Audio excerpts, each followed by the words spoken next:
The fear you felt deep down shook you to no end. You tried to keep your composure, but you knew the mask would shatter sooner or later. You were practically forced against your will to be here, in this deafening silence of a house, Lady Beneviento's house. You've heard many rumors about the Lord. You were terrified to see if they were true or not. The dolls looked alive, they felt alive. This whole house felt alive and it was very eerie. You've only been here for a few days, shy of a week. You have never seen Lady Beneviento. Only her doll who calls herself Angie. Angie would always get very upset when you don't talk to her or ever respond to her. That was out of your control. You couldn't speak even if you wanted to. You were mute from birth and lived with this even at this current point, not to mention that the doll can talk. It was terrifying to you, but you showed no fear. I'm fear of causing trouble. Even though you have never seen Lady Beneviento, you felt a strong presence in the basement, the place you aren't supposed to be in. Angie said it was forbidden and that you could only stay on the main floor. Every day there would be a note telling you what your chores were for the day. Every morning, evening, and night, you made food for Lady Beneviento that Angie would take to her personally.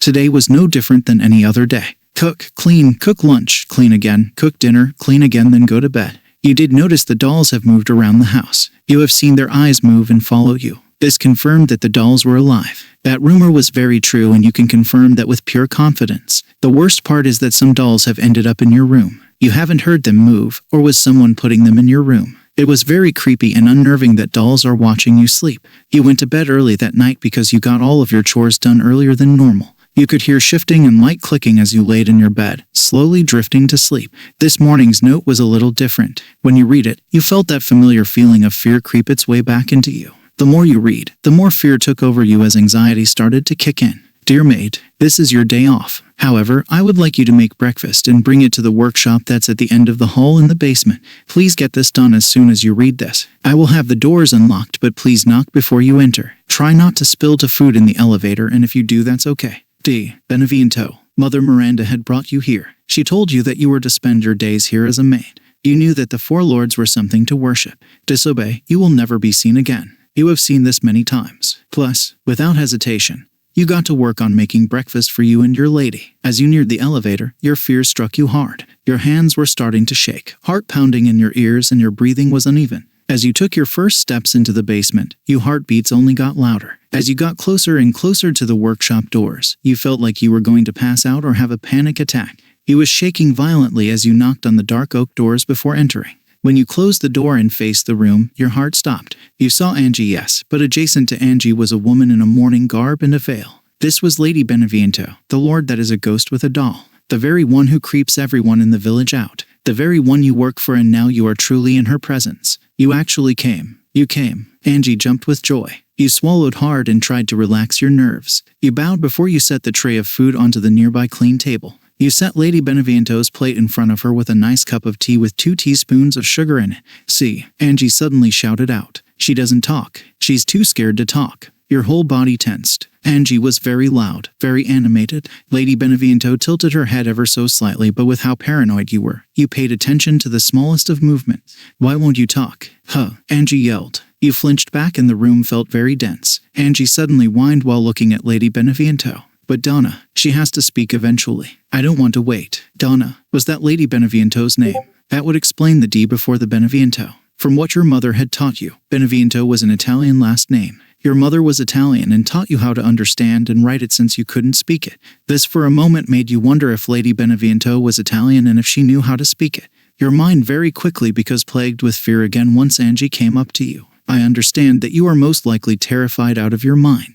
Please do try and communicate every once in a while. Angie spoke softly. This seemed so out of character for her. You weren't sure what was going on, but you very well felt the intense stare of Lady Beneviento. You weren't really sure what to do. Only your mother understood what you were thinking and trying to say by body language and reactions. You put your hand on your neck and gently pressed. There was no paper around, let alone a pen. The only ones there were was on Lady Beneviento's desk behind her. Angie tilted her head to the side, trying to understand what you were doing. Seeing how this wasn't going to work, you bowed and went over to the paper on Lady Beneviento's desk. You felt Lady Beneviento and Angie watching you, probably wondering what you were doing. You grabbed a blank sheet of paper and the pen. You wrote down on the paper that you couldn't speak and it was like this way since your birth. Trying to push down your fear, you walked over to Lady Beneviento and handed her the sheet of paper. She was hesitant, but gently took it from your hand. You watched Lady Beneviento and Angie read the paper, lifting her head up. You didn't expect words to ever come out of Lady Beneviento's mouth. "You're mute." Her voice was smooth and low.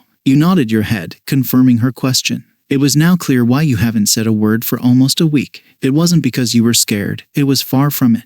But you would be lying if you wouldn't speak if you could out of fear. "I'm sorry." You turned your head to Angie. You were confused on why she was apologizing. She didn't know and you didn't hold it against her. A small smile tugged its way on your face and you patted Angie's head. Angie took this as you forgiving her, which was true. Ever since that interaction, Lady Beneviento has been having you sit and eat with her every day. Lady Beneviento didn't talk very much and just let Angie speak, but that didn't stop you from fearing the pair. You knew the mask would crack eventually. It didn't seem like being here was all that bad. Definitely was way better than being with Lady Dimitrescu. The stories you heard were absolutely terrifying to you. You went to be feeling a bit more calm about working for Lady Beneviento. The feeling of being watched, however, still made your fear plague you. You wouldn't be surprised if paranoia would consume you or you would get used to it. You did make sure to keep a mental note to figure out how these dolls were able to move. There was something off here and you knew it, felt it.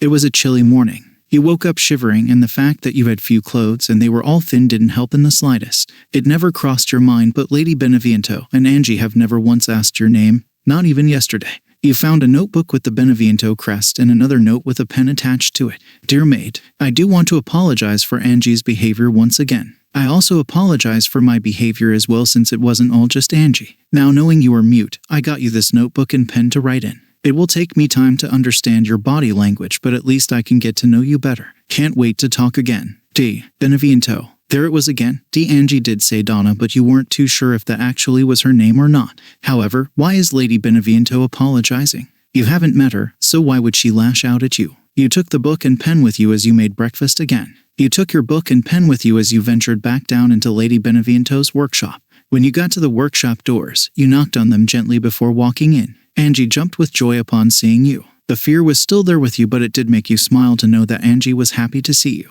You placed the tray down and gave Lady Beneviento her food and tea. You've been making simple breakfasts. Oatmeal with fruit with a side of toast. It's not ideal to eat almost every day, but there isn't much you can do about it. You sat next to Lady Beneviento while Angie sat in front of you, swinging her little legs. You and your lady ate in silence until Angie started to ask questions. "We got off on the wrong foot for a week almost. So let's try this again. What's your name?" You grabbed your notebook and pen and began to write down your name. Angie seemed to have gotten a lot more giddy as well as a few stationary dolls in the room. You held up your book so Angie and Lady Beneviento could see. "Why, Amato? Amato, are you Italian?" Angie asked. Lady Beneviento was now looking at you instead of the book. You nodded your head and then started writing. Once again you lifted up the book for the pair to see. "My grandmother was from Italy before moving here and then meeting her husband.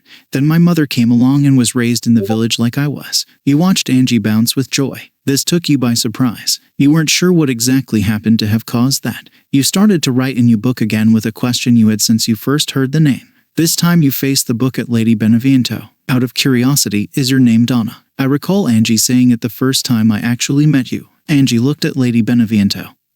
And your ears were graced to hear her voice. "Yes, my name is Donna." You can write that down instead of Lady Beneviento to make it easier. Compared to your mother and grandmother's accent, Donna's wasn't as strong. You have also noticed that Donna's voice was raspy today. You wondered why she doesn't talk as much and Angie does. That sentence was the most you have heard her say since that day. You knew deep down that there was something off about this village. The fact that a doll is able to talk to you and the other dolls can move and follow you with their eyes confirms it. You started to write again and showed it to Donna. "Well, it's nice to meet you, Donna. I hope I can get to know you better as you get to know me. Maybe we can even be friends." The thought of being friends with a lord seemed so far-fetched to you. You did want to be her friend and get to know her. However, the question now is, are you going to be able to handle it? "Friends?" Donna whispered. You tilted your head in confusion. Does she not have friends, other than her dolls? You wrote down your thoughts and formed it into a question. You gently knocked on the desk to get Donna's attention. Once Donna looked back at you, you held up the book. "How long have you been living alone? I can imagine it's been rough for you. Do your dolls keep you company? I will say they look very pretty." Oh, Angie jumped once again. "Do you really like my dolls?" Donna asked. You took a mental note on how she avoided your first question. It might be a very sensitive topic. You held up your book to give your response. "I do. I will admit it was very unsettling at first, but you get used to it. They look very well made, very clean. I can see why many call you the creepy doll maker, but you seem sweet. Angie as well." You saw Donna tense slightly as she read the paper. "Question," Angie suddenly shouted. It made both you and Donna jump. That only made you wonder if Angie had a mind of her own or Donna is able to talk through Angie. Both is a very possible option, but the real question is how. Do you know how to? Well, not speak but understand Italian? Angie asked. You smiled as you started to write again and then showed it to Angie and Donna. Yes, I can understand Italian. I also know how to write it. My pious quando piove in autunno. E tu Donna. A dry chuckle escaped Donna. I do like when it rains in autumn as well. The smell is very nice. It was nice to see Donna be a bit more open and talkative. That still doesn't stop the fear that's deep down in your core. If this woman could make dolls move and talk, what else could she do? You honestly didn't want to know, but the human nature of curiosity was screaming to know. Donna. A loud voice rang throughout the house. You jumped and immediately grabbed Donna's hand, effectively making her gasp. Donna understood why you did it, but your hand felt warm against her cold hand. Seems like Carl is here. For some reason, Angie said, rather annoyed. Donna made you let go of her hand and beckoned you to follow. You were definitely not ready for what was about to happen.